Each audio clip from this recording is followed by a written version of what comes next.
இன்னைக்கு எதை பற்றி பார்க்க போகிறோம் அப்படின்னா, ஆங்கிலேயர் ஆட்சிக்கு எதிராக தமிழகத்தில் நிகழ்ந்த தொடக்க கால கிளர்ச்சியில் புலித்தேவர் இருக்கார்ல, அவர் என்ன பண்ணார், இந்த பாளையக்கார முறை எப்படி வந்தது அப்படின்றது புலித்தேவரை பற்றி மட்டும் இப்போ ஒரு டாபிக் பார்த்துருவோம். இதுக்கான ஷார்ட்கட்ஸ் சொல்கிறேன், ஓகேங்களா? புக்கில் நோட் படிக்கிங்க, அப்படின்னா தனியாக நோட்ஸ் கூட எடுத்துக்கோங்க. ஷார்ட்கட் கண்டிப்பாக இது உங்களுக்கு ஞாபகம் இருக்கும், மறக்காத மாதிரி தான் ஷார்ட்கட் இருக்கும், ஓகேங்களா? இதில் வந்து ஃபஸ்ட்டு வந்து யார் வந்து ஆங்கிலேயர் எதிர்த்தாங்க அப்படின்னா புலித்தேவர், ஓகேங்களா? இப்போ பார்ப்போம். பாளையம் என்ற சொல் ஒரு பகுதியோ ஒரு இராணுவ முகாமையோ அல்லது ஒரு சிற்றரசையோ குறிப்பதாகும். பாளையம் என்ற சொல் வந்து ஒரு பகுதியோ ஒரு இராணுவ முகாமையோ இல்லை ஒரு சிற்றரசையோ குறிக்கிறது தான் பாளையம் அப்படின்ற சொல், ஓகேங்களா? பாளையக்காரர்களை வந்து ஆங்கிலேயர்கள் எப்படி கூப்பிடுவாங்க அப்படின்னா போலிக்கர் அப்படின்னு சொல்லி கூப்பிடுவாங்க.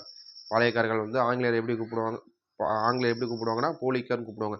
ஏன்னா இவங்க வந்து ஒரு எப்படி ஞாபகம் வச்சுக்கிறதுனா, இவங்கள வந்து ஒரு போலியாக தான் வச்சுருக்காங்கன்னு வச்சுக்கிங்களேன். ஆங்கிலேயர் தூக்கி அவங்க ஆளுங்களும் அதுக்கப்புறம் உள்ளே இறக்கி விட்ருவாங்க, ஓகேங்களா? அதனால் இவங்களை வந்து போலியாக தான் நம்ம வச்சுருக்கோம், அதனால இவங்க போலிக்கர்னு கூப்பிடுவோம் அப்படின்ட்டு போலிக்கர்னு சொல்லி கூப்பிடுவாங்க, ஓகேங்களா? இந்த போலிக்கருக்கு என்ன தமிழ் சொல் அப்படின்னா, இறையாண்மை கொண்ட ஒரு பேர் அரசுக்கு இறையாண்மை கொண்ட ஒரு பேர் அரசுக்கு இந்த பாளையக்காரர்கள் வந்து கப்பம் கட்டுவாங்க.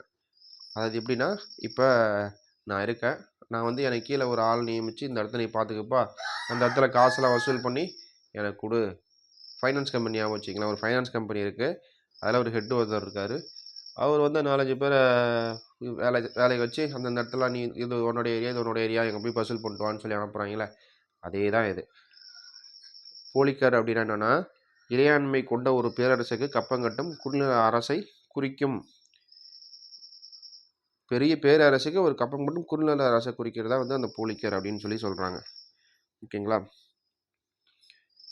இது எதனால் வந்து அவங்களுக்கு கொடுத்தாங்க அப்படின்னா, இப்போ நான் ப்ரொமோஷன் கொடுப்பேன்ல, எங்கேயோ எவன் நல்லா வேலை செய்யறன்னு அந்த இடத்துல நீ பார்த்துக்கப்பான்னு சொல்லி கொடுப்பேன். அதே தான், அந்த பேர் அரசுக்கு இல்லை நல்ல வேலை செஞ்சவங்க, அவங்களுக்கு நல்ல விசுவாசமாக இருந்தவங்க தான் நீ இதை பார்த்துக்கப்பா அப்படின்னு சொல்லிட்டு ஒரு பாளையத்தை கொடுத்துருக்காங்க, ஓகேங்களா? இந்த பாளையக்கார முறை வந்து ஃபஸ்ட்டு எங்கே இருந்துச்சு, இங்கே யார் கொண்டு வந்தாங்க அப்படின்னா வாராங்கல்லை சார்ந்த பிரதாபருத்ரன், ஓகேங்களா? ஆட்சி காலத்தில் காகதீய அரசில் இப்பாளையக்கார முறை நடைமுறைப்படுத்தப்பட்டது. வாராங்கல் இந்த பிரதாபருத்ரன் ஞாபகம் வரலன்னா ஷார்ட்கட்டாக அப்படி ஞாபகம் வச்சிங்கன்னா நோட் பண்ணிக்கிங்க. நோட்லேயோ இல்லைனா புக்லேயோ ஒரு பாயிண்டில் அண்டர்லைன் பண்ணி நோட் பண்ணிக்கிங்க, இல்லை நோட்ஸ் மாரி கூட எடுத்துக்கோங்க, ஓகேங்களா? வாராங்கல்லை சார்ந்த பிரதாபருத்ரன், ருத்ரன்னா யார்? சிவன். வாராங்கல்ன்றது அந்த பாறாங்கல்னு வச்சுக்கிங்க, சரிங்களா? வாராங்கல்னா பாறாங்கல், அந்த பாறாங்கல்ல தானே சிவனை செஞ்சுருப்பாங்க, ருத்ரனை செஞ்சுருப்பாங்க. அப்போ பாறாங்கல்ல ருத்ரன் செஞ்சுருக்காங்க அப்படின்னு ஞாபகம் வச்சுக்கிங்க. வாராங்கல்லை சேர்ந்த பிரதாபருத்ரன், ஓகேங்களா? வாராங்கல்லை சேர்ந்த பிரதாபருத்ரன், பாறாங்கல்ல ருத்ரன் சிவன் செஞ்சாங்க அப்படின்போது வாராங்கல்லை சார்ந்த பிரதாபருத்ரன், ஓகேங்களா? அந்த பிரதாபருத்ரன் ஆட்சி காலத்தில் தான் அந்த அரசுக்கு பேர் என்ன அப்படின்னா காகதீய அரசு, ஓகேங்களா? இப்போ ருத்ரன் சாமி இருக்காருன்னா சாமிக்கு படைச்சிட்டு என்ன பண்ணுவாங்க, காகத்துக்கு சாப்பாடு வைப்பாங்க, அதுக்கப்புறம் விளக்கெல்லாம் ஏற்றுவாங்க, தீ ஏற்றி விடுவாங்க, ஓகேங்களா? அப்போ காகம் தீ அப்படின்னு ஞாபகம் வச்சுக்கோங்க, சரிங்களா? அதாவது வாராங்கல்லுக்கு பாறாங்கல் சொன்ன பாறாங்கல்ல தான் வந்து ருத்ரன் சிவன் சிலை செஞ்சுருக்கோம், ஓகேவா? சாமிக்கு படைச்ச உடனே வெளில கொண்டு காகத்துக்கு சாப்பாடு வைப்பாங்க, விளக்கு தீயை ஏற்றுவாங்க, இது 3 லிங்க் பண்ணிங்க, சரியா? அப்போ பாறாங்கல்லுக்கு வாராங்கல், ஓகேவா? வாராங்கல்லை சார்ந்த பிரதாபருத்ரன் ஆட்சி காலத்தில் செய்யப்பட்டது. அந்த அரசுக்கு பேர் என்னன்னா காகதீய அரசு. அப்போ தான் வந்து இந்த பாளையக்கார முறை நடைமுறைப்படுத்தப்பட்டது, ஓகேங்களா? இது வந்து வேறு இடத்துல வாராங்கல்லாம் நடந்திருக்கு. இதை பேஸ் பண்ணி நம்ம தமிழ்நாட்டில் யார் கொண்டு வரோம் அப்படின்னா மதுரை நாயக்கராக 1529 பதவியேற்ற விஸ்வநாத நாயக்கர், ஓகேவா? அதாவது இப்போ மதுரையில் வந்து யார் வந்து ஃபேமஸ் உங்களுக்கு தெரிஞ்சு? மதுரை மீனாட்சி, ஓகேவா? இப்போ மதுரை மீனாட்சி சாமியை கும்பிட்றாரு ஒருத்தர், ஓகேவா? எனக்கு துணையாக இருங்க அப்படின்னு சொல்லிட்டு ஒரு விசுவாசமாக ஒருத்தர் சாமிக்கும் ரொம்ப விசுவாசமாக இருக்கார். அதனால் வந்து அங்கே சாமி வந்து அவருக்கு பதவி கொடுக்குது. ஷார்ட்கட்டுக்கு சொல்கிறேன், ஓகேங்களா? அப்போ மதுரை நாயக்கராக எந்த ஆண்டு பதவியேற்றார் அப்படின்னா 1529. 29 இருக்குல்ல, 1529 இருக்குல்ல, 29 துணை ஞாபகம் வச்சுங்க. சரியா? 1529 துணை அப்படின்னு ஞாபகம் வச்சுங்க. துணைனா என்னது? மதுரையில் மீனாட்சியோட துணையில் விசுவாசமாக இருந்தது யார்? விஸ்வநாத நாயக்கர். புரியுதுங்களா ஷார்ட்கட்டு? இப்போ மதுரையில் விஸ்வநாத நாயக்கர் தான் வந்து அந்த டைமில் வந்து பதவி ஏற்கிறார், ஓகேவா? பதவி ஏற்று விஸ்வநாத நாயக்கர் தான் வந்து அந்த டைமில் வந்து பதவி ஏற்கிறார். அதனால தான் எப்படி பதவி ஏற்றார்னா, மதுரையில் இருக்க சாமி தான் துணையாக இருக்குது. அதுக்கு விசுவாசமாக, சாமிக்கு விசுவாசமாக நல்லா கும்பிட்டுட்டு இருந்தனால தான் வந்து அவருக்கு அந்த பதவி கிடைக்குது அப்படின்னு ஞாபகம் வச்சுங்க. அப்போ மதுரை நாயக்கர் எந்த வருடம் அப்படின்னு கேட்டால் துணையாக இருந்தது யார்? சுவாமி. அதனால 1529, ஓகேங்களா? துணையாக இருந்தது 29. விசுவாசமாக இருந்தனால அவர் பேர் வந்து விஸ்வநாத நாயக்கர். சரிங்களா? அதேமாரி வந்து விஸ்வநாத நாயக்கர் பதவி ஏற்றார். அவர் தம் அமைச்சரான, அவர்கிட்ட ஒரு அமைச்சர் இருக்கார், அரியநாதரின் உதவியோடு தமிழகத்தில் இம்முறையை அறிமுகப்படுத்தினார். அமைச்சரான அரியநாதர். அமைச்சர் யார்? அரியநாதர்னு சொல்லி சொல்கிறாங்க. அரியநாதர்னா இப்போ வந்து பாளையக்கார முறையை அங்கே கொண்டு வந்துருங்க. அந்த அரிய விஷயத்த இங்கேயும் தமிழ்நாட்டிலையும் செய்கிறாங்க. இதே மாதிரி யாரும் யோசிக்கல. இது அரிதாக இருக்குது, புதுசாக இருக்குது. அப்போ அமைச்சர் அரியநாதர் உதவியோட பாளையக்கார முறையை இங்கே கொண்டு வரார், ஓகேங்களா? இம்முறையை அறிமுகப்படுத்தினா பரம்பரையாக 72 பாளையக்காரர்கள் இருந்திருக்கக்கூடும். பரம்பரையாக எத்தனை? 72 பாளையக்காரர்கள். எங்கே? மதுரை இருக்குல்ல, மதுரையோட பாளையத்தில். இந்த புக்கு இல்லாமல் வேறு புக்கில் படிச்சிங்கன்னா இந்த 72 பாளையம் பார்த்தீங்கன்னா மதுரையில் சுற்றி, மதுரையை பேஸ் பண்ணி இருக்க பாளையம் தான் 72 பாளையம், ஓகேங்களா? டிகிரி ஸ்டாண்டர்டில் படிக்கும்போது தெரியும் 72 பாளையமும் மதுரையை சேர்ந்த பாளையம். ஆனால் மொத்தம் பார்த்தீங்கன்னா 200க்கும் மேற்பட்ட பாளையங்கள் இருந்தது. ஆனால் மதுரை தான் தலைமையிடம் கொண்ட பாளையம் வந்து 72 பாளையம். இது புக்கில் கொடுக்கல, உங்களுக்கு தெரிஞ்சுக்கிறதுக்கு சொல்கிறேன், ஓகேங்களா? 200க்கும் மேற்பட்ட பாளையங்கள் இருந்தது. அதில் மதுரை கொடுக்கல. மதுரையான பாளையம் தான் வந்து 72 பாளையங்களும். சரிங்களா? அரியநாதரின் உதவியோடு. புரியுதுங்களா? இப்போ இது வரைக்கும் கொஞ்சம் ரிவைஸ் பண்ணுவாங்களா? ஓகேங்களா? பாளையம் என்ற சொல் வந்து எங்கேருந்து வந்துச்சு? பாளையம் என்ற சொல் வந்து என்ன, அதுக்கு என்ன மீனிங் அப்படின்னா ஒரு பகுதியை குறிக்கும், இல்லை ஒரு இராணுவ முகாமை குறிக்கும், இல்லை ஒரு சிற்றரசை குறிக்கிறது தான் பாளையம். ஆங்கிலேயர்கள் வந்து உங்களை எப்படி கூப்பிட்டாங்க? பாளையக்காரர், போலிக்கர், இப்படி கூட ஞாபகம் வச்சுங்க. இங்கிலீஷில் மாற்றி சொல்லுவாங்க, பாளையம் பாளையக்காரர், போலிக்கர் அப்படின்னு கூப்பிட்றாங்க வச்சுங்க. இல்லைன்னா ஆங்கிலேயர் வந்து போலியான ஆளுங்கள் தான் வச்சுருக்காங்க. அவங்க ஆளுங்களை எப்போ வேணாலும் தூக்கி போடலாம்னா அவங்க ஆளுங்களை தூக்கி வேலையில் போடலாம். அதனால் போலியாக வச்சுருக்காங்க, போலிக்கர்னு கூப்பிட்றாங்க அப்படின்னு கூட ஞாபகம் வச்சுங்க. சரியா? இந்த பாளையக்காரர்கள் என்ன பண்ணுவாங்க அப்படின்னா, பெரிய சிற்றரசு, இறையாண்மை கொண்ட ஒரு பெரிய அரசுக்கு இவங்க சிற்றரசு வந்து கப்பம் கட்டுவாங்க. எதை வச்சு வந்து அவங்களுக்கு பாளையக்காரரை கொடுத்துருப்பாங்கன்னா, அந்த பெரிய பேரரசுக்கு இவங்க கீழே வந்து இவங்க வேலை செஞ்சுருப்பாங்க. யார் நல்லா சூப்பராக வேலை செய்கிறாங்க அவளுக்கு தப்பா இந்த பாளையத்தை பார்த்துட்டு எனக்கு கப்பம் கட்டுப்பா, அங்கே வசூல் பண்ணி எனக்கு கட்டுப்பா அப்படின்னு சொல்லியிருப்பாங்க, ஓகேங்களா? அதனால தான் அவங்கள்ட்ட கொண்டு போய் பாளையத்தை கொடுத்துருப்பாங்க. இப்போ முதல்ல வந்து பாளையக்கார முறை எங்கே வந்துச்சு அப்படின்னா, சொல்கிறேன்ல, வாராங்கல் ருத்ரன் சொல்லியிருந்தேன். அப்போ வாராங்கலை சார்ந்த பிரதாப ருத்ரன் அவரது ஆட்சி காலத்தில் காகதீய அரசு, அந்த அரசுக்கு பேர் காகதீய அரசு. பாறாங்கல்ல இருக்க ருத்ரன் சாமி, ருத்ரனுக்கு படிக்கும்போது காகத்துக்கு சாப்பாடு வைப்பாங்க, அதுக்கப்புறம் விளக்கு தீயை ஏற்றுவாங்க. அதனால தான் காகதீய அரசு, ஓகேங்களா? காகதீய அரசு அப்போ தான் வந்து நடைமுறைக்கு கொண்டு வரப்பட்டது. அதே மாதிரி தமிழகத்தில் மதுரையில் யார் கொண்டு வரா? மதுரை மீனாட்சிக்கு விசுவாசமாக இருந்தது. ஷார்ட்கட்டுக்காக சொல்கிறேன், புக்கில் என்ன இருக்குது அப்படின்னா பாருங்கள். மதுரை நாயக்கராக 1529 பதவியேற்ற விஸ்வநாத நாயக்கர் அவர் தம் அமைச்சரான அரியநாத உதவியோடு தமிழகத்தில் இம்முறையை அறிமுகப்படுத்தினார். இதுதான் புக்கில் இருக்கிறது. ஷார்ட்கட்டுக்காக சொல்கிறேன். மதுரை நாயக்கராக பதவி ஏற்கும் போது எதனால் ஏற்கிறார் அப்படின்னா, துணை, யாரோட துணை? மீனாட்சி அம்மனோட துணையோட, விசுவாசமாக இருந்தனால மீனாட்சி அம்மன் துணையோட பதவி ஏற்கிறார். அப்போ துணை அப்படின்னும் போது 1529 துணை 1529 தான் பதவி ஏற்கிறாரு. விசுவாசமாக இருந்தனால யார் பதவி ஏற்கிறாருன்னா விஸ்வநாத நாயக்கர். அவருடைய அமைச்சர் யார்? அங்கே எல்லா அந்த பாளையக்கார முறை கொண்டு வந்திருக்காங்க. அது அரிதாக வந்து இவரு இங்கே செய்கிறாரு. அதனால் வந்து அரியநாதர், ஓகேவா? அரியநாதர் உதவியோடு வந்து இந்த பாளையக்கார முறையை நம்ம தமிழகத்தில் கொண்டு வராரு.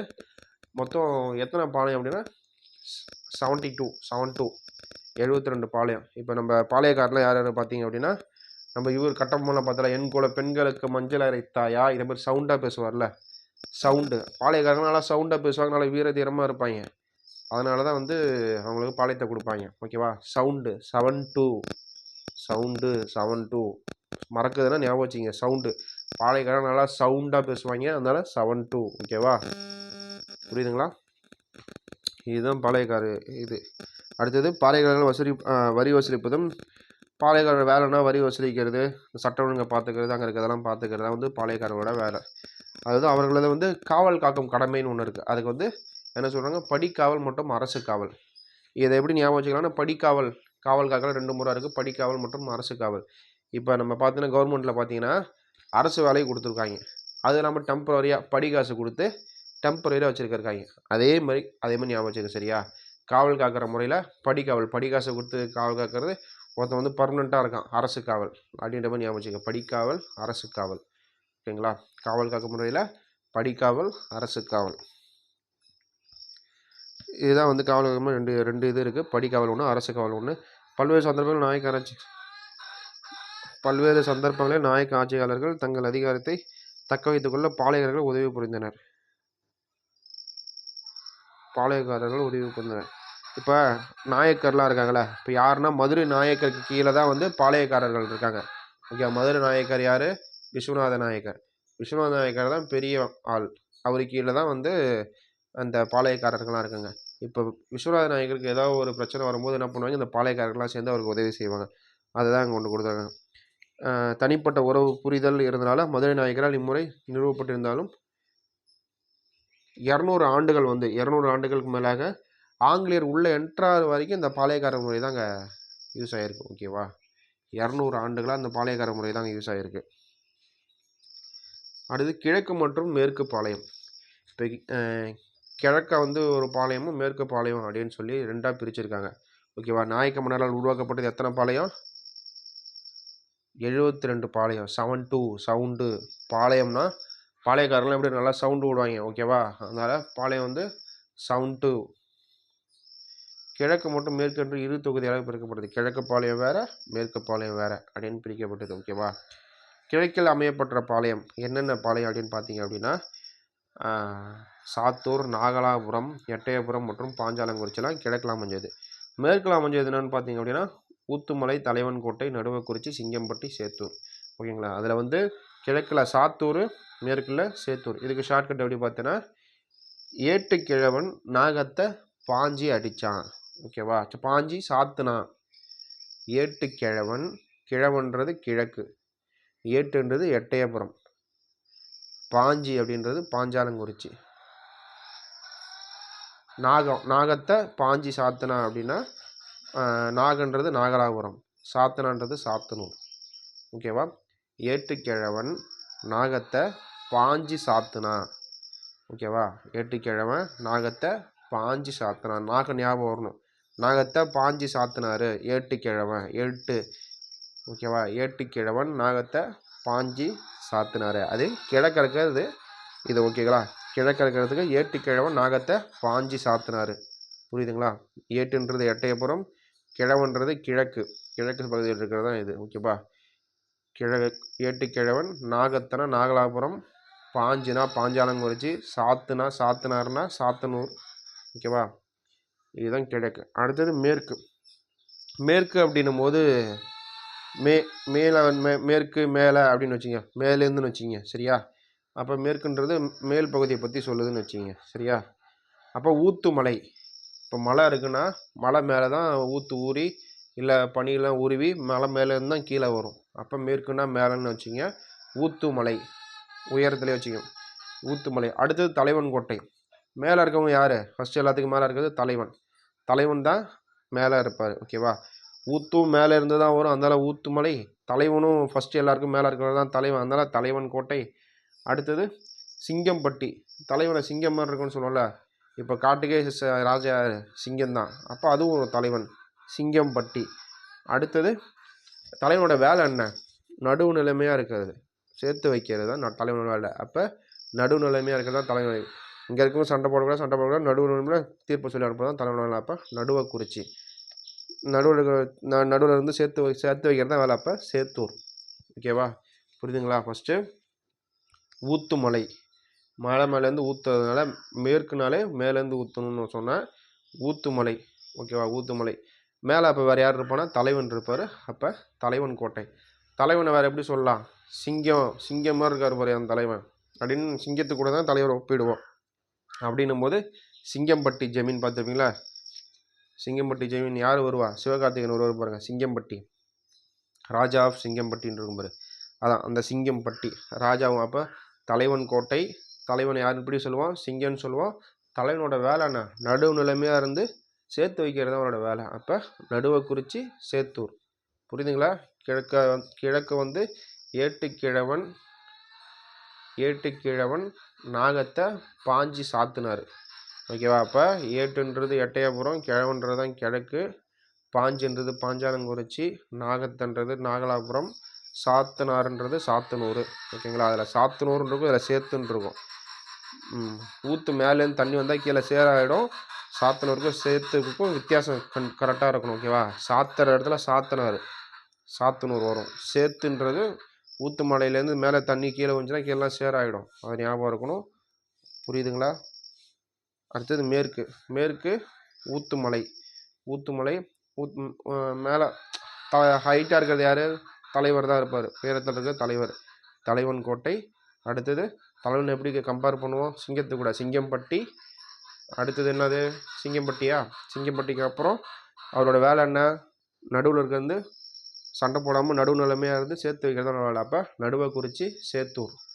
இதுதான் கிழக்கு மற்றும் மேற்கு பாளையம். புரியுதுங்களா? பாளையக்கார முறை எப்படி வந்துச்சு, யாரால் வந்துச்சு, எங்கே முதல்ல கொண்டு வரப்பட்டது, புரியுதுங்களா? எத்தனை பேர் பாளையக்காரத்தில் இருக்காங்க, கிழக்கு பாளையம் என்ன, மேற்கு பாளையம் என்னன்றதை பார்த்துட்டோம். அடுத்தது பாளையக்காரர்களின் புரட்சி வந்து 1755 to 1801 வரைக்கும் இருக்குது. ஓகேங்களா? பாளையக்காரரை பார்த்தாலே அஞ்சுவாங்க. அஞ்சு எல்லாம் பயப்படுவாங்க வெள்ளைக்காரங்களாம். நீங்கள் என்னடா தொல்லை பண்ணிகிட்டே இருக்காங்க அப்படின்ட்டு அஞ்சுவாங்க. ஓகேவா? 1755 to 1801 அஞ்சுன்னு அஞ்சுவாங்க. சரியா? கடைசியில் பார்த்தா ஒருத்தங்க கூட இல்லாமல் எல்லாரையும் தூக்கில் போட்டிருப்பாங்க, ஓடி போயிருப்பாங்க, செத்துருப்பாங்க. அதுதான் ஃபஸ்ட்டு எல்லாம் பார்த்தா பாளையக்காரை பார்த்து அஞ்சுனாங்க. அஞ்சுன்னு அஞ்சுவாங்க. அதனால அஞ்சுறதுக்கு பேர் 5 கடைசியில் 01 ஒத்த ஆள் கூட இல்லாமல் எல்லாரையும் காலி பண்ணிருப்பாங்க. பாளையக்காரன்னா 5 அஞ்சுவாங்க. 1755 கடைசியில் பார்த்தோன்னா எல்லாரையும் இல்லாமல் தூக்கு மாட்டி சாவடிச்சிருப்பாங்க. 1801. ஓகேவா?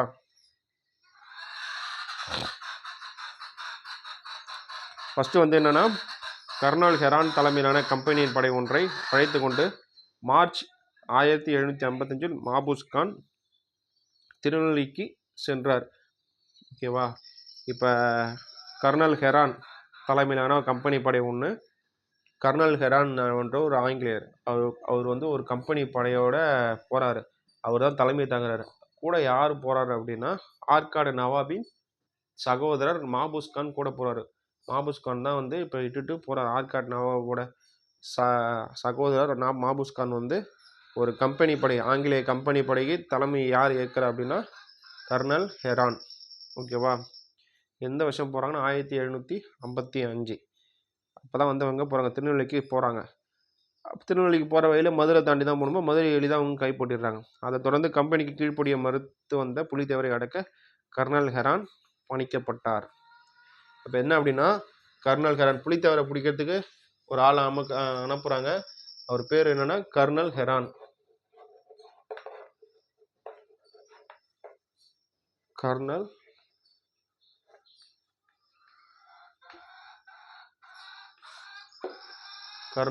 ஹெரான்.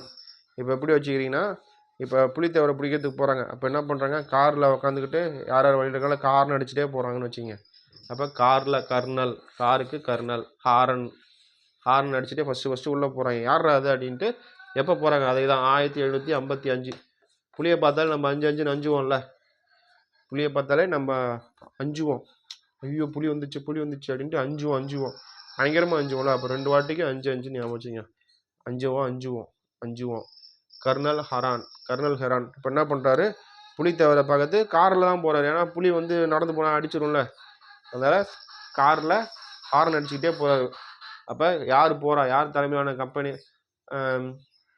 யார் தலைமையில் போகிறாங்கன்னா கர்னல் ஹெரான் தலைமையில் முதல்ல புலித்தேவரை பிடிக்கிறதுக்கு போகிறாங்க. கூட யார் போகிறாங்க அப்படின்னா மாபூஸ் கான். யார் அவர்? ஆற்காடு நவாபின் சகோதரர் தான் மாபூஸ் கான்.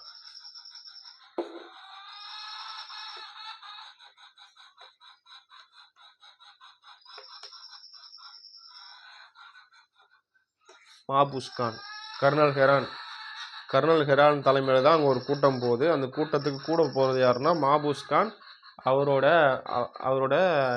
அண்ணன், அவரோட சகோதரர் யாருன்னு பார்த்தீங்கன்னா ஆற்காடு நவாபோட சகோதரர் தான் மாபூஸ் கான். இவரோட சகோதரர் யாருன்னா ஆற்காடு நவாப், அவரோட சகோதரர் யாருன்னா மாபூஸ் கான். ஓகேங்களா?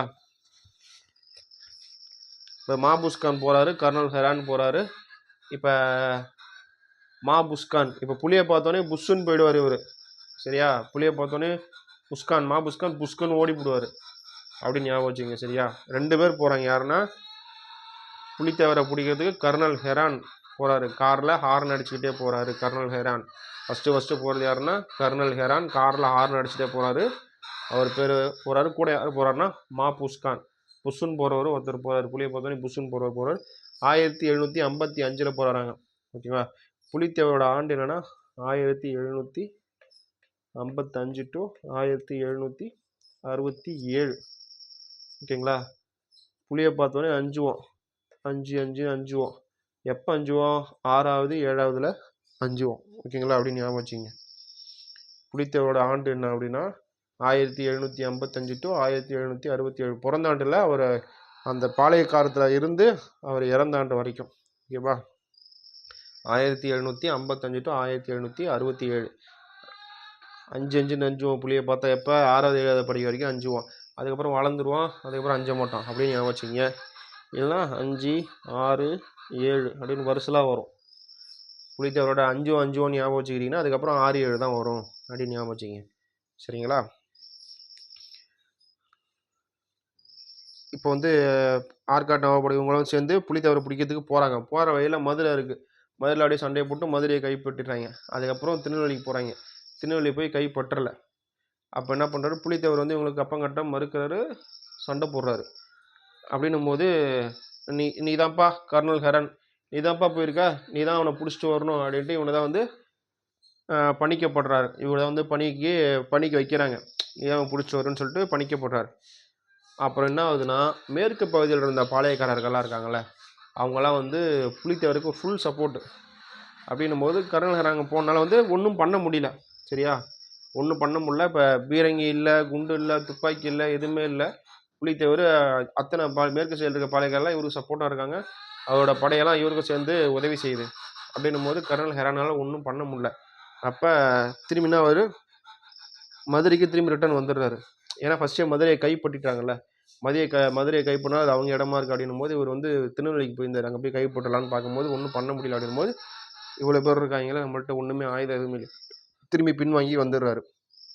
பின்வாங்கி வந்தோடனே இவன் நல்ல பெரிய ஆளுன்னு பார்த்தா புஷ்ஷு கூட சேர்ந்து போய் இவனும் புஷ்ஷுன்னு வந்துட்டான் அப்படின்ட்டு ஆங்கிலேயர்கள் நீ திரும்பி ரிட்டர்ன் வந்திருப்பா, உன்னை பணிக்கு வச்சது வேஸ்ட்டு, உன்னை நிரந்தரமாக நீக்கிறன்ட்டு அனுப்பி விட்றாங்க வீட்டுக்கு. புரியுதுங்களா? இப்போ எப்படின்னா ஃபஸ்ட்டு யாருன்னா மாபூஸ் கான் இருக்கார். மாபூஸ் கானுக்கு ஒரு கூட்டத்தை எட்டு போகிற அதுக்கு தலைமை தாங்குறார் ஒரு ஆங்கிலேயர். ஒரு பேர் யாருன்னா கர்னல் ஹெரான். காரில் ஹார்ன் அடிச்சுக்கிட்டே போகிறாரு. எப்போ? 1755 மாபூஸ் கான் கூட போகிறார். மாபூஸ் கான் யார்? ஆற்காடு நவாபின் சகோதரர். இவங்க 2 பேரும் போகிறாங்க. போகிற வழியில் மதுரை மாட்டுது. மதுரை ஈஸியாக கைப்பற்றுறாங்க. அடுத்து திருநெல்வேலிக்கு போகிறாங்க. திருநெல்வேலிக்கு போன உடனே புலித்தேவர் வந்து கப்பங்கட்ட மறுக்கிறார். அதனால என்ன பண்ணுறாரு? நீ தானே மதுரையெல்லாம் கைப்பற்றிட்டு போன, நீயே ஹார்ன் அடிச்சுட்டு போனல கர்னல் ஹெரான், நீயே வந்து புலித்தேவரை பிடிச்சிரு அப்படின்னு சொல்கிறாங்க. சரி பிடிச்சிடலான்னு திருநெல்வேலி சைடு போனால் திருநெல்வேலி சைடு மேற்கு சைடில் இருக்க எல்லாரும் பார்த்தீங்க அப்படின்னா நம்ம புலித்தேவருக்கு ஃபுல் சப்போர்ட்டு. புலித்தேவருக்கு ஃபுல் சப்போர்ட்டு அப்படின்னும் போது ஒன்றுமே பண்ண முடியல. விட்ட பீரங்கி எதுவுமே இல்லை. அதனால் தயங்கி இருக்காரு. அப்புறம் வந்து நம்மளை அடிச்சு தள்ளுறாருன்ட்டு ரிட்டன் பின் வாங்கிக்கிறாரு. அவரோட ஃபஸ்ட்டு உள்ளேன்ற மதுரை கைப்பற்றினார்ல அவர் இடம்னு சொல்லிட்டு அந்த இடத்துக்கு பின்னாடி வந்து அவர் இடத்துல தங்க ஆரம்பிச்சிடாரு. இதை பார்த்து ஆங்கிலேயர் வந்து ஒன்று என்னடா போய் பிடிக்க அனுப்ப சொன்னால் திரும்பி ரிட்டன் வந்துட்ட, நீ இங்கே வா அப்படின்னு சொல்லி கூப்பிட்டு உன்னை ஃபுல்லாக நான் பணி நீக்கம் செய்கிறேன், நிரந்தரமாக பணி நீக்கம் செய்கிற, நீ வீட்டில் போய் வேலையை பாருன்னு சொல்லி அனுப்பி விட்றாங்க. இதுதான் புலித்தேவருக்கு ஃபஸ்ட்டு நடந்தது. அடுத்தது என்னென்னா, நவாப் சந்தா சாஹிப்பின் முகவர்களாக செயல்பட்டு வந்த மியானா, முடிமையா, நபிகான் கட்டாக் என்று 3 பத்தானி அதிகாரிகள் மதுரை மற்றும் திருநெல்வேலி பகுதியில் பொறுப்பு வைத்தனர். அவர்கள் ஆற்காடு நவாபான முகமது அலிக்கு எதிராக மேற்கு பாளையருக்கு ஆதரவு அளித்தனர். இப்போ என்ன அப்படின்னா, இவங்கெல்லாம் போயிடுறாங்க.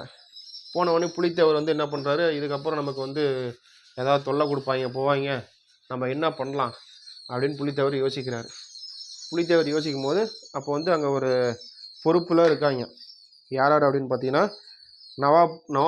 நவாப் சந்தாப் சாஹிப் இருக்கார்ல, சந்தா சாஹிப், அவரோட முகவர்கள் யார் யாருன்னா மியானா, முடிமையா, நபிகான் கட்டாக்.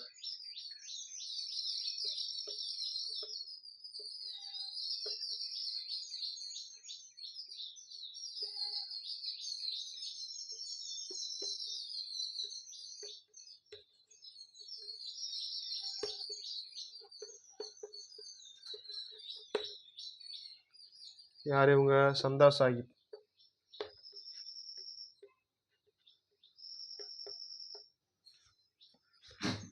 சந்தா சாஹிப்பின் முகவர்கள் யார்? மியானா, முடிமையா, நபிகான் கட்டாக். ஓகேவா? சந்தா சாஹிப். சந்தா சாஹிப்பின் 3 முகவர்கள் யாருன்னு கேட்பாங்க. சந்தை ஞாபகம் வச்சுங்க. சந்தையில் என்ன கிடைக்கும்? சந்தையில் மியானா பூனை குட்டின்னு வச்சிங்க, இல்லை மீன் கூடன்னு வச்சிங்க. சந்தை போனால் பூனை, அப்புறம் பறவை, கோழி இதெல்லாம் கிடைக்கும். பார்த்துருக்கீங்களா? இதெல்லாம் வந்து பறவைகள் சந்தையில் கிடைக்கும். அப்போ மியா பூனை கிடைக்கும். மியானா சந்தையில் பூனை கிடைக்கும். அப்புறம் சௌரி முடி கிடைக்குமா? முடிமையா. அப்புறம் கான்னா பாப்கார்ன் கிடைக்குங்களா? ஓகேவா? இது எல்லாத்தையும் கட்டி எடுத்துகிட்டு வராங்க அப்படின்னு ஞாபகம் வச்சுங்க. சரியா? அப்போ சந்தா சாஹிப்பின் முகவர்கள் யார்? 3 பேர். ஓகேவா? சந்தையில் என்ன கிடைக்கும்? மியா கிடைக்கும். அப்போ மியானா பூனை அப்படின்னு வச்சுக்கோங்க. சந்தையில் பூனை கிடைக்கும், மியானா கிடைக்கும். அடுத்தது முடிமையா, முடி கிடைக்கும். சௌரி முடி கிடைக்கும்ல, முடி கிடைக்கும், முடிமையா. அடுத்தது நபிகான் கட்டாக்.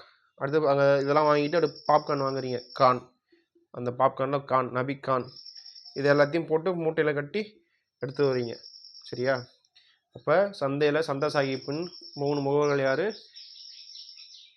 சொல்லுங்கள்? 3 முகவர்கள் யார்? மீன் கிடைக்கும், இல்லைன்னா பூனை கிடைக்கும், மியானா.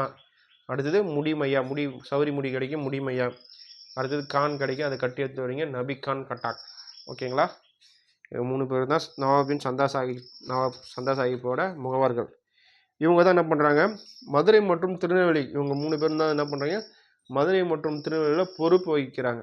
சரிங்களா? பொறுப்பு வகிக்கிறாங்க. இவங்க வந்து யாருக்கு ஆப்போசிட்னா, இப்போ மாபூஸ் கான் வந்தார்ல, மாபூஸ் கானோட அண்ணன் யார்? முகமது அலி. ஓகேவா? ஆற்காட்டு நவாப் இருக்கார். இவங்க வந்து நவாப் சந்தா சாஹிப்பு, ஆற்காட்டு நவாபுக்கு இவங்க ஆப்போசிட் ஆனவங்க. இப்போ இவங்க என்ன பண்ணுறாங்க, இவங்க மேற்கு பாளையக்காரர்களுக்கு ஆதரவு கொடுக்குறாங்க. அப்போ இவங்க கூட சேர்ந்துக்கிட்டு புலித்தேவர் வந்து என்ன பண்ணுறாரு, நெருக்கமான நட்புறவை ஏற்படுத்திக்கிறாரு. மேலும் புலித்தேவர் ஆங்கிலேயருக்கு எதிராக ஒரு பாளையக்காரர் கூட்டமைப்புன்னு ஒன்று உருவாக்குறாரு. என்ன கூட்டமைப்பு? பாளையக்கார கூட்டமைப்பு. தெரியும்ல? பாளையக்கார கூட்டமைப்புன்னு ஒன்று உருவாக்குறாரு. யார்? புலித்தேவர். நம்ம சைடில் இருக்க பாளையக்காரங்களாம் நம்மளாம் கூட்டம் வந்து நம்மளாம் ஒன்றா சேர்ந்து செயல்பட்டு ஆங்கிலேயரை வீழ்த்தணும் அப்படின்ட்டு ஒரு பாளையக்கார கூட்டமைப்பை உருவாக்குறாரு.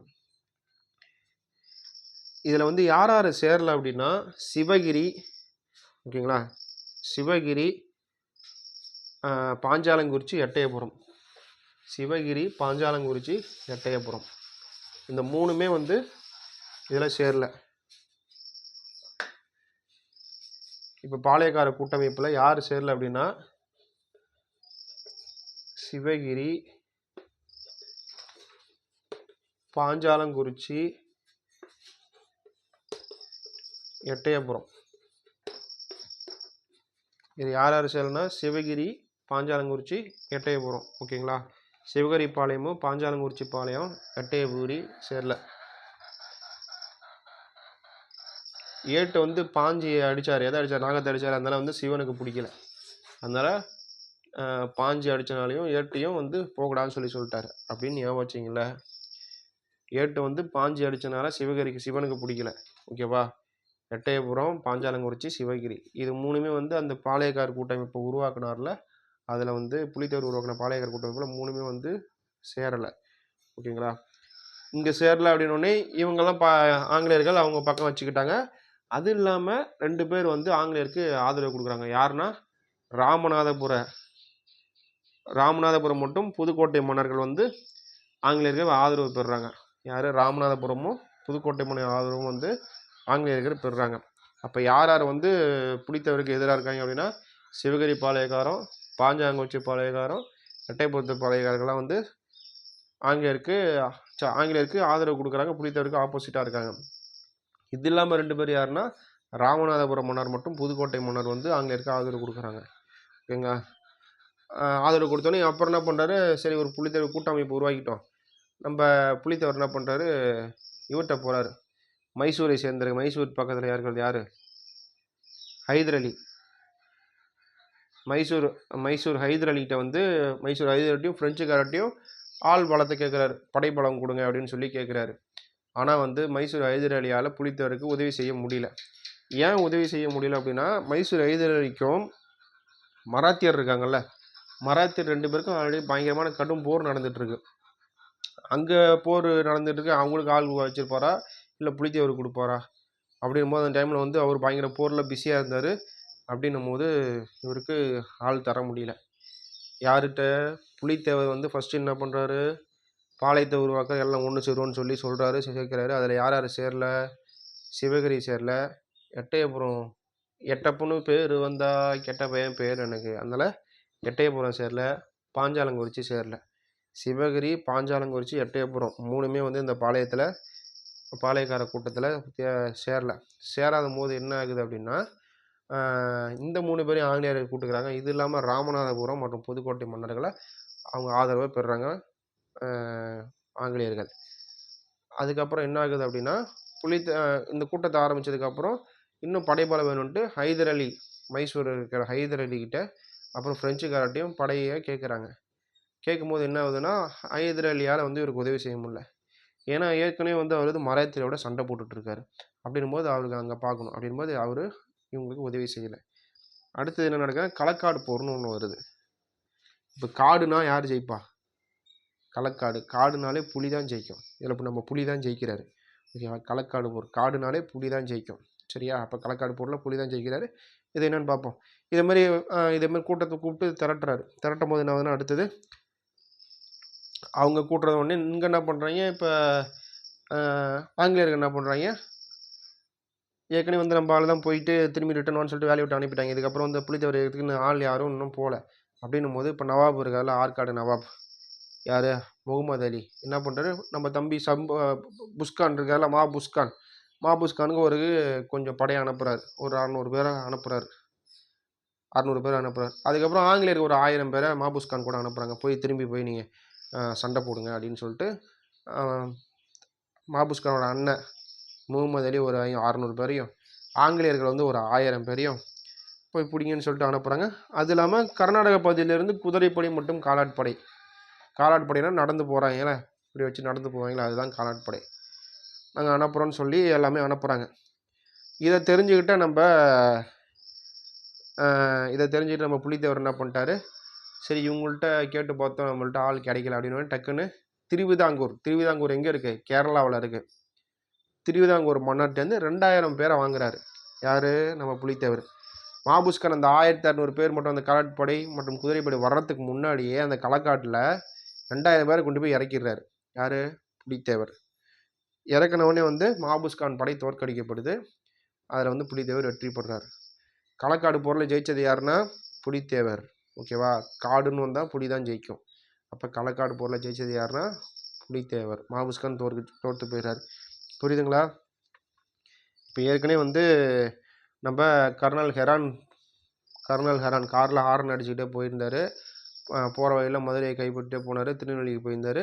திருநெல்வேலிக்கு போன இடத்துல வந்து அங்கே இருக்க மேற்கு பாளையெல்லாம் வந்து புலித்தேவருக்கு சப்போர்ட்டாக இருந்தனால பெரும் கூட்டமாக இருந்தது.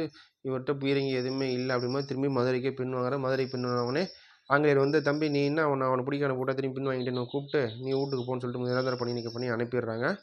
அதுக்கப்புறம் வந்து என்ன பண்ணுறாரு, இதுக்கப்புறம் சும்மா இருக்க மாட்டேன்னு ஒரு பாளையக்கார கூட்டத்தை உருவாக்குறாரு. யார்? புலித்தேவர் பாளையக்கார கூட்டத்தை உருவாக்கும்போது அதில் 3 பாளையம் சேரல. சிவகிரி சேரல, பாஞ்சாலங்குறிச்சி சேரல, எட்டயபுரம் சேரல. சரி இதுக்கப்புறம் போர் நடக்கும் அப்படின்ட்டு நம்ம போர் நடக்குமே அப்படின்ட்டு ஹைதர் அலி இருக்கார்ல, மைசூரில் இருக்க ஹைதர் அலிட்டையும் அப்புறம் ஃப்ரெஞ்சுக்காரர்கிட்டையும் வந்து அவர் படையை கேட்குறாரு, கொஞ்சம் ஏதோ ஆள் கொடுங்கன்ட்டு. ஆனால் ஹைதர் அலி ஏற்கனவே வந்து மராத்தியரோட சண்டை போட்டுட்ருக்கனால அவருக்கு படம் கொடுக்க முடியல.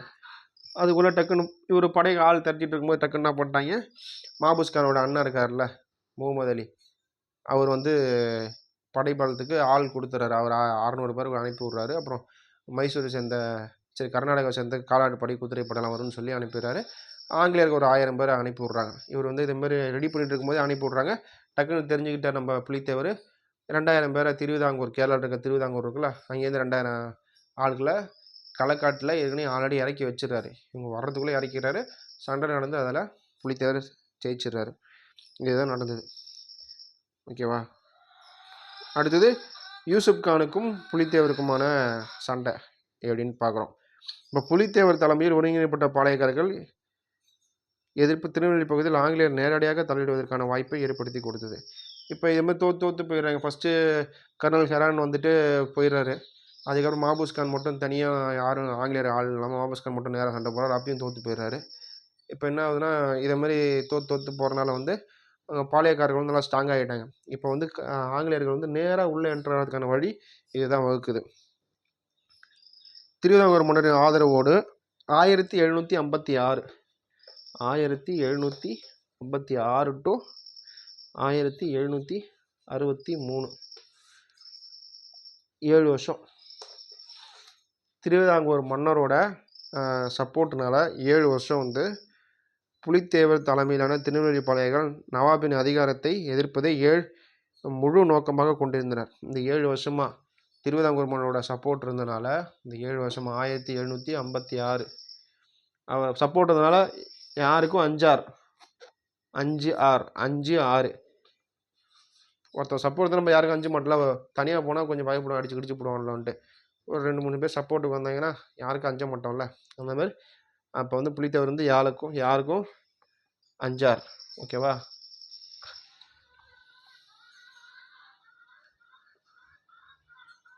யாருக்கும் 5-6. அப்போ திருவிதாங்கூர் சப்போர்ட் இருக்கலாம், யாருக்கும் 5-6. இப்போ 63 7 வருஷம் செஞ்சுருக்காரு. 63 வந்து நடுவில் வர ஆங்கிலேயருக்கு எவன் வந்து 7 வருஷமாக எவன் வந்தவங்க சிக்கிறது எல்லாத்தையும் சதைக்கிறாரு நம்மளால. 6-3 சிக்கிறது. ஓகேவா? சிக்கிறது எல்லாத்தையும் சதைக்கிறாரு. எல்லாம் 6-3 அப்படின்னு கூட வச்சுங்க. 6-3. ஓகேவா? இப்போ எப்படின்னா 56 5-6. இப்போ வந்து திருவிதாங்கூர் சப்போர்ட் இருக்கிறவங்க வந்து 5-6 யாருக்கும் 5-6 யாருக்கும் 5 மாட்டார். அதேமாதிரி அவர் சப்போர்ட் இருக்கிறனால சிக்கிறது எல்லாத்தையும் 6-3 சிக்கிறது எல்லாத்தையும் சதைக்கிறாரு. எவன் வந்தாலுமே 7 வருஷமாக தொடர்ந்து சதைக்கிறாரு. ஓகேவா? அடுத்தது திரும்ப புதுசாக ஒரு ஆள் அனுப்புகிறாங்க. யார் அப்படின்னா யூசுப் கான். திரும்ப புதுசாக ஒரு ஆள் அனுப்புகிறாங்க. அவர் பேர் என்னன்னா யூசுப் கான்.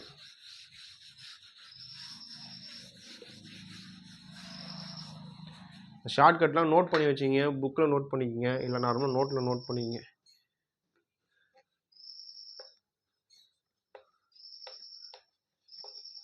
யூசுப் கான்.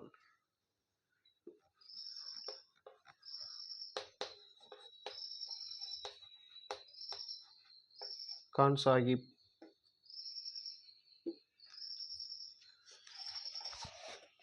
மருதநாயகம்.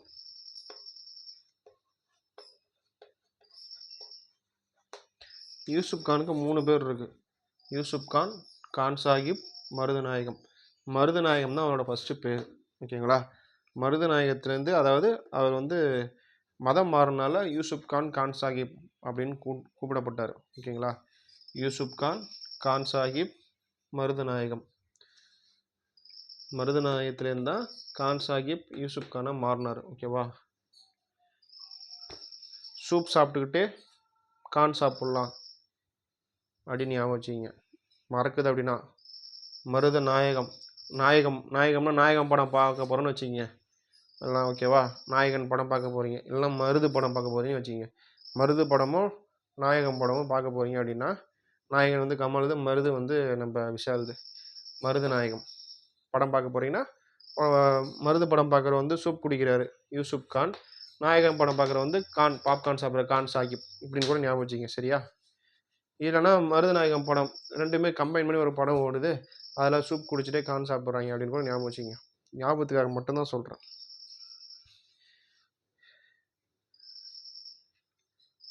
இப்போ மருதநாயகம் வந்துட்டார்.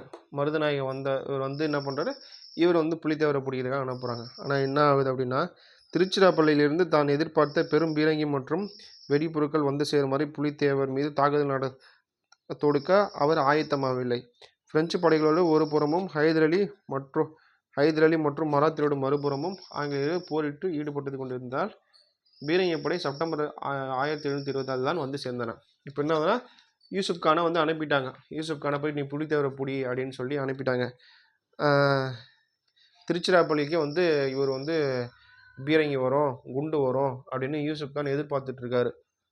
ஆனால் வந்து பீரங்கி குண்டு எதுவும் வரல. ஏன், எதனால் வரல அப்படின்னா, ஆங்கிலேயர் வந்து இப்போ ஆங்கிலேயர் வந்து யார் கூட சண்டை போட்டுட்ருக்காங்கன்னா, மராத்தியர் கூட சண்டை போட்டுட்ருக்காங்க. நம்ம மைசூர் இருக்கார்ல, மைசூர் சேர்ந்த நம்ம ஹைதர் அலி இருக்கல, ஹைதர் அலி கூட சண்டை போட்டுட்ருக்காங்க. ஃப்ரெஞ்சுக்காரர் கூட சண்டை போட்டுட்ருக்காங்க. இவங்க 3 பேர் கூட சண்டை போட்டுருக்காங்க. இங்கே பீரங்கி குண்டு எல்லாம் வந்து அங்கே யூஸ் பண்ணிகிட்டு இருக்காங்க. அப்படின்னும் போது இவர்கிட்ட வர்றதுக்கு யார்ட்டுக்கா நம்ம யூசுப் கானுக்கு வர்றதுக்கு தாமதமாகுது. எப்போ வருது அப்படின்னா, என்னடா வரும்னு பார்த்தா நமக்கு நம்ம 60 வயசுல தான் வரும் மாட்டுக்கு. 60 வயசு ஆகிட மாட்டேங்க, இவங்களை குண்டி எல்லாத்தையும் நம்மள்ட்ட கொடுக்கறதுக்கு என்னடா எவ்வளோ நாள் உட்காந்துருக்குது அப்படின்ட்டு நம்ம சொல்லுவோம்ல, இவன் வர்றதுக்குள்ள எனக்கு 60 வயசு ஆகிட மாட்டேங்கடா அப்படின்னு சொல்லுவோம்ல. அதே தான் இந்த பீரங்கி குண்டு இதெல்லாம் வரதுக்குள்ள 60 வயசு ஆகிடும்னு சொல்கிறாரு. அப்போ 1760 தான் அந்த பீரங்கி வந்து அவர்கிட்ட கிடைக்கிது. ஓகேங்களா?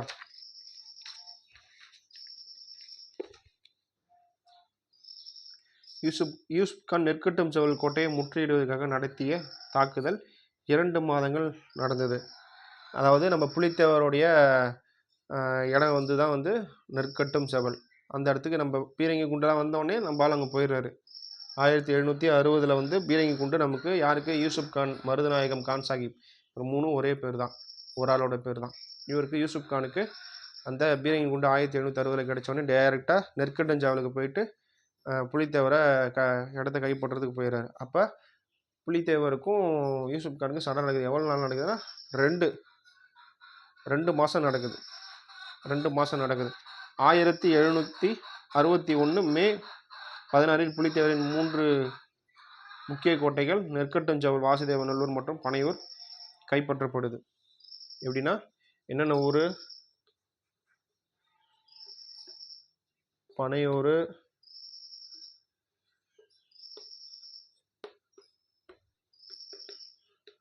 நெற்கட்டும் செவல், வாசுதேவநல்லூர்.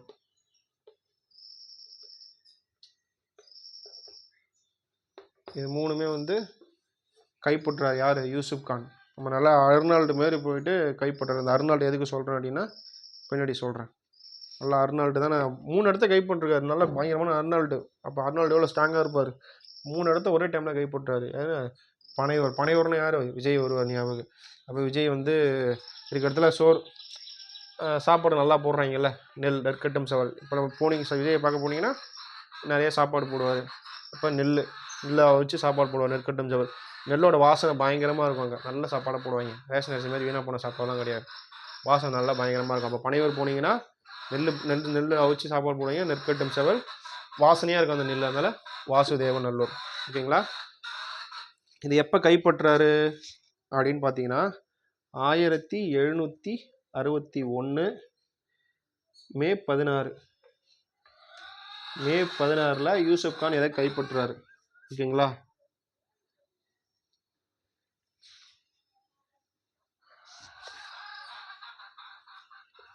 அதாவது பீரங்கியெல்லாம் வச்சு சுட்டு, குண்டாலெலாம் சுட்டு வந்து என்ன பண்ணுறாரு, தன் கை மேலே பற்றாரு.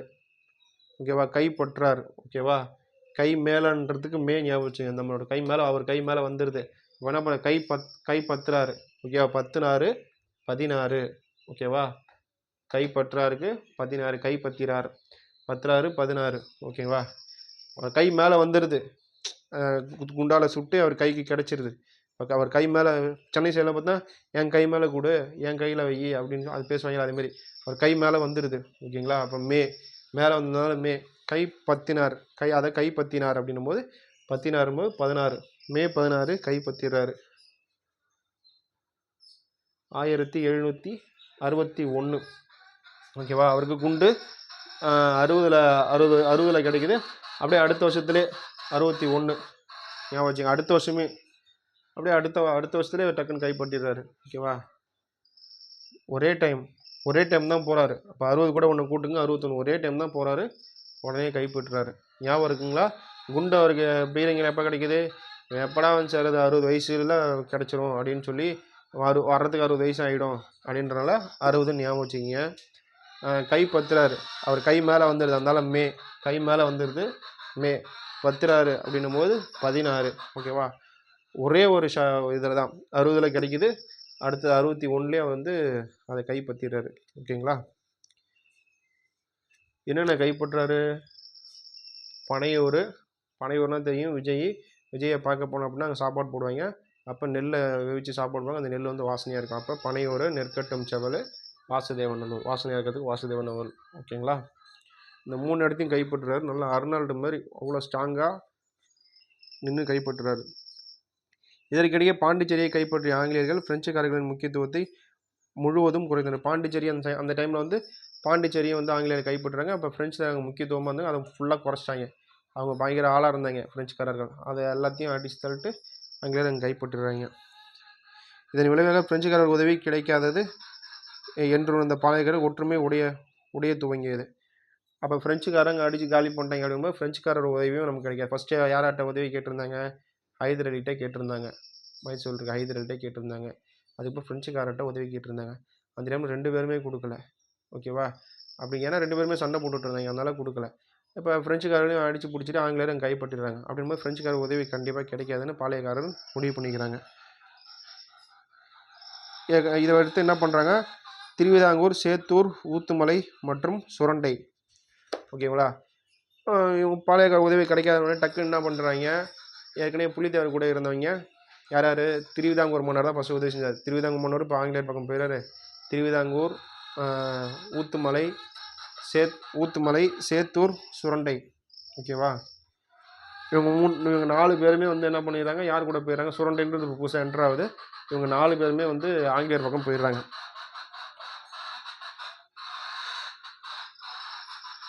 அதுக்கப்புறம் என்ன ஆகுது? யூசுப் கான் மீது நம்பிக்கை துரோக குற்றம் சுமத்தப்பட்டு 1764 தூக்கிலிடப்பட்டார். இப்போ இந்த 3 இடத்த கைப்பற்ற உடனே என்ன பண்ணுறாரு? நம்ம புலித்தேவர் வந்து காட்டு உள்ள ஓடிடுறாரு. காட்டு உள்ள ஓடி அதை அலைஞ்சிட்டு இருக்காரு. அலைஞ்சிட்டு இருந்தோடனே இப்போ புலித்தேவர் அங்கே ஓடிட்டாரு. புலித்தேவர் ஒன்றொன்று நம்ம என்ன பண்ணுறது? யாரோட உதவியும் கிடைக்கலன்ட்டு யார்? திருவிதாங்கூர் மன்னர், திருவிதாங்கூர், சேத்தூர், ஊத்துமலை, அடுத்தது சுரண்டை. இப்போ வந்து இவங்க வந்து எல்லாத்தையும் இப்போ எப்படி ஞாபகம் வச்சுக்கலாம்? இந்த 3த்தையும் சுரண்டி பிடிச்சிட்டாங்க. எல்லாத்தையும் சுரண்டி எடுத்துட்டாங்க. அதனால சுரண்டை வந்து அவங்க பக்கம் போயிடுது. நம்ம ஏற்கனவே உதவி செஞ்சுட்டு இருந்தோம். அதுமாதிரி புலித்தேவரும் இதில் ஓடிட்டார். இதுக்கப்புறம் நான் யாருக்கு உதவி செய்கிறது அப்படின்னு தெரியாமல் திருவிதாங்க மன்னரும் அதுக்குள்ளே போயிடுறாரு. ஊத்துமலை பால் ஊற்றிட்டாங்க. நம்ம ஆளுக்கு புலித்தேவருக்கு பாலை ஊற்றிட்டாங்கிட்டு அப்போ ஊத்துமலையும் அவங்க கூட ஜாயின் ஆகிடுறாங்க. அதுக்கப்புறம் சேத்தூர் இவங்கெல்லாம் அங்கே சேர்ந்துட்டாங்க. நம்ம சேத்தூர் அங்கே போய் சேர்ந்துருது. புரியுதுங்களா? இப்போ யார் வந்து புதுசாக போய் சேர்றாங்க அப்படின்னா அந்த இடத்த எல்லாத்தையும் இப்போ பனையூர், நெற்கட்டஞ்செவல், வாசுதேவன் அங்கே இருக்க வளங்கள்லாம் சுரண்டனால எல்லாத்தையும் கைப்பட்டு அங்கே இருக்க வளங்கள்லாம் சுரண்டிட்டாங்க. அதனால் வந்து சுரண்டை போய் ஜாயிண்ட் ஆகிடுது. ஏற்கனவே புலித்தேவருக்கு உதவி செஞ்சார் திருவிதாங்கூர் மன்னர். அவரும் புலித்தேவர் தான் ஓடி விட்டார் காட்டுக்குள்ளே அப்படின்ட்டு திருவிதாங்கூர் மன்னரும் போய் ஜாயிண்ட் ஆகிடுறாரு. நம்ம புலித்தேவருக்கே பாலை ஊற்றிட்டாங்கன்ட்டு ஊத்துமலை போய் அங்கே ஜாயிண்ட் ஆகிடுது. ஓகேவா? இவங்க எல்லாம் ஒன்று சேர்ந்துட்டாங்க. சேத்தூர் போய் அங்கே ஜாயிண்ட் ஆகிடுது. அப்போ 4 ஜாயிண்ட் ஆகுது. ஓகேங்களா? 4 ஜாயிண்ட் ஆகிடுது. நம்ம புலித்தேவர் இது மாதிரி காட்டில் அலைஞ்சிக்கிட்டு இருக்காரு. அதுக்கப்புறம் என்ன ஆகுது அப்படின்னா யூசுப் கான் என்ன பண்ணுறாரு? அவர் ஒரு நல்ல மனுஷர் தான். யூசுப் கான்ற ஒரு நல்ல மனுஷர் தான். இப்போ யூசுப் கான் என்ன பண்ணுறாங்க, தூக்கில் போடுறாங்க. ஏன் அப்படின்னா, எங்கள்கிட்ட சொல்லாமல் நீ எப்படி நல்லது செய்யலாம், போகலாம், வரலாம் அப்படின்ட்டு ஆங்கிலேயர் கம்பெனி வந்து எங்களுக்கு நீ துரோகம் செஞ்சுட்ட அப்படின்ட்டு யூசுப் கானை தூக்கில் போட்டுடுறாங்க. என்ன பண்ணுறாரு, அங்கே இருக்க இடத்தெல்லாம் கைப்பற்று மக்களுக்கு நல்லது செய்ய ஆரம்பிச்சிட்டாரு. அதனால் மக்களுக்கு நல்லது செய்கிறது போகிறது யூசுப் கான் செய்ய ஆரம்பிச்சிட்டாரு. அதை தெரிஞ்சுக்கிட்ட ஆங்கிலேயருக்கு வந்து எங்களை இல்லாமல் நீ எப்படி செய்யலாம், போகலாம், எங்களை நீ துரோகம் பண்ணிட்ட அப்படின்ட்டு அவரை தூக்கில் போடுறாங்க. யூசுப் கான் எப்போ தூக்கில் போடுறாங்க அப்படின்னா 1764 நம்பிக்கை துரோகம் குற்றம் சுமத்தப்பட்டு 1764 சொன்னால அந்த அர்னால்டு இந்த 3 இடத்தையும் கைப்பற்றணும். அர்னால்டு மாதிரி நல்லா கைப்பற்றினாலும் அர்னால்டு நம்ம அர்னால்டை 1764 தூக்கு போட்டுறாங்க. 6-4 அர்னால்டு ஓகேவா, 6-4 தான் அர்னால்டு. நம்ம அர்னால்டை தூக்கில் போட்டுடுறாங்க. 3 இடத்த கைப்பற்றினா நல்ல மனுஷனை தூக்கில் போட்டுறாங்க. அப்படியே 1764 அர்னால்டு செத்ததை கண்டுபிடிச்ச நம்ம புலித்தேவர் திரும்பி டக்குன்னு வந்து அந்த இடத்த கைப்பற்றுறாரு. எதை, நெற்கட்டஞ்சாவதை கைப்பற்றிடுறாரு. மீண்டும் கைப்பற்றுறார் புலித்தேவர் காட்டில் இருந்து அர்னால்டு செத்துட்டாருன்னே அந்த அர்னால்டு இடத்த வந்து திரும்பி 1764 கைப்பற்றுறாரு நம்ம புலித்தேவர். அதுக்கப்புறம் என்னது, 1767 வந்து 1667 வந்து கேப்டன் கேம்பல். யார்? கேப்டன் கேம்பல்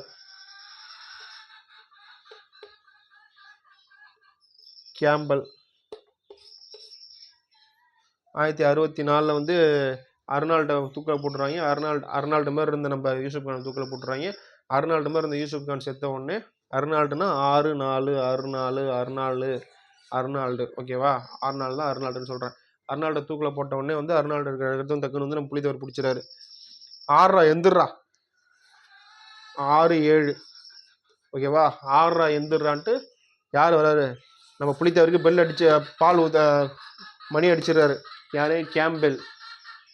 6 எந்திரா, யாரா வந்து உட்காந்துருக்காது எங்கள் இடத்துல அப்படின்ட்டு திரும்பி வெள்ளைக்காரன் அனுப்புகிறாங்க. அப்போ 6 எந்திரான்ட்டு 67 6 எந்திரி 7 1766 எந்திரா அப்படின்ட்டு வந்து புலித்தேவரை எழுப்புறாங்க. 6 எந்திரா அப்படின்னு எழுப்புறாங்க. யார்? கேம்பெல், கேப்டன் கேம்பெல் புலித்தேவருக்கு மணி அடிச்சிடுறாரு. அவர் அதுக்கப்புறம் வந்து நாட்டை இழந்த சோகத்தில் இறந்துடுறாரு. அவர் காட்டுக்குள்ளே போய் திரும்பி திரிஞ்சு இறந்துடுறாரு. அவ்வளோதான் புலித்தேவரோட கண்டென்ட். புரியுதுங்களா? 1764 நல்லது செஞ்ச குற்றத்துக்காக வந்து நம்ம அர்னால்டு மாதிரி இருந்த நம்ம யூசுப் கானை தூக்கில் போட்டுறாங்க. அர்னால்டு மாதிரி இந்த யூசுப் தூக்கு போனால் அதே 64 வந்து திரும்பி அர்னால்டு நம்ம புலித்தேவரை பிடிச்சிடுறாரு. இதை பார்த்துட்டு இருந்த ஆங்கிலேயர் 3 வருஷம் கழிச்சு கேப்டன் கேம்பெல்னு ஒருத்தர் வராரு. அந்த கேம்பெல் வந்து நம்ம யாருக்கு, நம்ம ஆளுக்கு பெல் அடிக்கிறாரு. 6 எந்திரா அப்படின்ட்டு நம்ம புலித்தேவரை 6 எந்திரா 6 எந்திரான்ட்டு எழுப்பி துரத்தி விட்டுறாரு. யார்? புலித்தேவர் கடைசியாக பெல் அடிச்சு விட்டுறாரு. கடைசியாக பெல் அடிச்சு யார்? கேப்டன் கேம்பெல் மணி அடிச்சு விட்டுறாரு. சங்கு ஊதிடுறாரு, மணி அடித்து சங்கு ஊதிடுறாரு. அப்போ கேம்பெல் ஞாபகம் வச்சுங்க, கேம்பெல். அதுக்கப்புறம் புலித்தேவர் திரும்பி காட்டில் போய் திரிஞ்சு நாட்டிழந்த சமயத்தில் உயிர் இழந்துடுறாரு. அதுக்கப்புறம் புலித்தேவர் பற்றின கதை இதுதான். ஓகேங்களா?